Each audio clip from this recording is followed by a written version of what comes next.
അപ്പോൾ എൻ്റെ പേര് ജസ്നാണ്. എന്തെങ്കിലും ഡൗട്ടുകളൊക്കെ തോന്നിക്കഴിഞ്ഞാൽ തിരിച്ചു ചോദിച്ചാൽ മതി. നമുക്കൊരു പ്രോസസ്സിംഗ് പ്ലാന്റ് എന്ന് പറയുമ്പോൾ ഇന്ത്യയിലെ പല ഭാഗങ്ങളിൽ നിന്നായിട്ടൊക്കെ ഹണി കളക്ട് ചെയ്യുന്നുണ്ട്. ഇങ്ങനെ കളക്ട് ചെയ്ത് കൊണ്ടുവരുന്ന ഹണിയൊക്കെ റോ ഹണിയാണ്. ഈ റോ ഹണി എന്ന് പറയുമ്പോൾ ഇതിനകത്ത് ഒരുപാട് ഇമ്പ്യൂരിറ്റീസ് ഉണ്ടാകും, ഒരുപാട് വേസ്റ്റുകളൊക്കെ ഉണ്ടാകും. ഹണി ബീസിൻ്റെ ബോഡി പാർട്സ്, ലാർവകൾ, കുഞ്ഞുങ്ങൾ, മുട്ടകൾ, അങ്ങനെ ഒരുപാട് വേസ്റ്റോട് കൂടി നമുക്ക് കിട്ടിക്കഴിഞ്ഞാൽ നമ്മളെല്ലാവരും എന്ത് ചെയ്യുക, വേഗം അത് പിഴിഞ്ഞെടുക്കുക ചെയ്യുക. അങ്ങനെ പിഴിഞ്ഞെടുക്കുമ്പോൾ ഈ വേസ്റ്റ് എല്ലാം ഹണീൻ്റെ അകത്ത് ഇൻക്ലൂഡ് ആവും. അതാണ് നമ്മൾ കഴിക്കുക. നമ്മൾ കഴിച്ചു കഴിഞ്ഞാലോ വയറ് വേദന എടുക്കുന്നതിനും വയറ് കംപ്ലൈൻറ്റ് ആവുന്നതിനൊക്കെ കാരണമാവും. അതുകൊണ്ട് തന്നെ വേസ്റ്റോട് കൂടിയാണ് നമ്മൾ ആരും കഴിക്കാൻ പാടില്ല. വേസ്റ്റ് എല്ലാം റിമൂവ് ചെയ്യാന്നുള്ളൊരു പ്രോസസ്സാണ് നമ്മളോട് ചെയ്യുന്നത്. നമ്മുടെ കയ്യിൽ ഹണി കിട്ടിക്കഴിഞ്ഞാൽ വേസ്റ്റ് എല്ലാം റിമൂവ് ചെയ്യാൻ വേണ്ടി ഡബിൾ ബോയിലിംഗ് സിസ്റ്റമാണ് ഉപയോഗിക്കുക. കാരണം ഹണി ഒരിക്കലും ഡയറക്റ്റ് ചൂടാക്കാൻ പാടില്ല. ഡയറക്റ്റ് ഒരു 60-70 ഡിഗ്രിയിൽ ഹണി ചൂടായാൽ ഇതിൻ്റെ അകത്തുള്ള ഗുണങ്ങളൊക്കെ നഷ്ടപ്പെട്ടു പോകും. ഇപ്പോൾ ഡബിൾ ബോയിലിംഗ് എന്താണെന്ന് പറയാം. അത് ഡബിൾ ലെയർ ഉള്ള ഒരു ടാങ്കാണ്. ഉള്ളിൽ ഒരു ലെയർ ഉണ്ടത് പുറത്തെ ലെയറാണ്. ഈ പുറത്തെ ലെയറിൽ ഫുള്ളും വെള്ളമാണ് ഉണ്ടാവുക, ചുറ്റിലും വെള്ളമാണ്. ഈ വെള്ളത്തിനെ നമ്മളൊരു 57 ഡിഗ്രിയിൽ ചൂടാക്കും. ഈ വെള്ളത്തിൻ്റെ ചൂട് കൊണ്ട് ഇതിൻ്റെ അകത്തെ ലെയർ ചൂടായി അതിൻ്റെ അകത്തെ തേന് ഒരു 40-42 ഡിഗ്രിയിൽ ചൂടാവുള്ളൂ.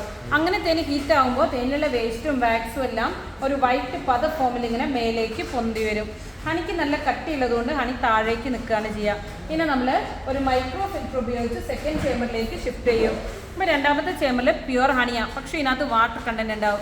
ഹണീൻ്റെ അകത്ത് 20% കൂടുതലാണ് വാട്ടർ കണ്ടൻറ്റെങ്കിൽ അത് പെട്ടെന്ന് പുളിച്ചു പോകും, നാശമായി പോകും. ഈ പുളിച്ചു പോകുന്ന ഹണിയൊക്കെ നമ്മൾ കഴിക്കുകയാണെങ്കിൽ നമ്മുടെ ശരീരത്തിലൊക്കെ കഫം, പിത്തം, വാദം എന്നൊക്കെ പറയുന്ന ത്രിദോഷങ്ങളിൽ ഇംബാലൻസ് വരുത്തിയിട്ട് പലതരത്തിലുള്ള രോഗങ്ങളായിട്ട് മാറുകയാണ് ചെയ്യുക. അപ്പോൾ ഈ സെക്കൻഡ് ചേമ്പറിൽ വെച്ച് ഇതിൻ്റെ വാട്ടർ കണ്ടൻറ്റ് ചെക്ക് ചെയ്യും.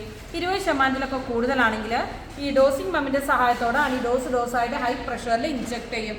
ഇഞ്ചെക്ട് ചെയ്തിട്ട് ഈ വാക്യൂം ചേമ്പറിലേക്ക് ഡംപ് ചെയ്യാണ് ചെയ്യുക. അങ്ങനെ ഡംപ് ചെയ്യുമ്പോൾ ഇതിൻ്റെ അകത്തുള്ള വാട്ടർ കണ്ടൻറ്റൊക്കെ ബബിൾസ് രൂപത്തിൽ ഫോം ചെയ്യും. ഈ ബബിൾസുകളെല്ലാം ഈ വാക്യൂം സക്ക് ചെയ്തെടുത്ത് 4th ടവർ കൂളിംഗ് ടവറാണ്. കൂളിംഗ് ടവറിൽ വെച്ച് നീരാവി വെള്ളമായിട്ട് കൺവേർട്ട് ആവുക ചെയ്യാം. അങ്ങനെയാണ് ഹണീൻ്റെ അകത്തുള്ള വാട്ടർ കണ്ടൻറ്റ് ഒക്കെ നമ്മൾ വേർതിരിച്ചെടുക്കുന്നത്. ഒന്ന് സ്മെല്ല് ചെയ്ത് നോക്കണമെങ്കിൽ ഒന്ന് സ്മെല്ല് ചെയ്ത് നോക്കാമല്ലോ.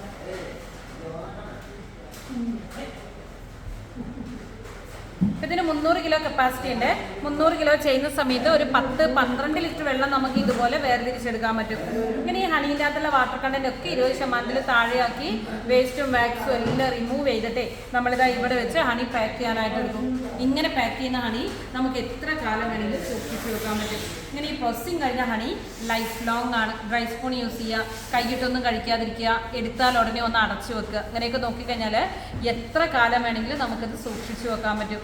ഡെയിലി നമ്മൾ ഹണി കഴിക്കുകയാണെങ്കിൽ നമ്മുടെ ശരീരത്തിലുള്ള ത്രിദോഷങ്ങളെല്ലാം ബാലൻസ് ചെയ്യാൻ പറ്റും, നമ്മളെ ഇമ്മ്യൂണിറ്റി കൂട്ടാൻ പറ്റും. ഓക്കെ, അപ്പം നമുക്ക് ചെറിയ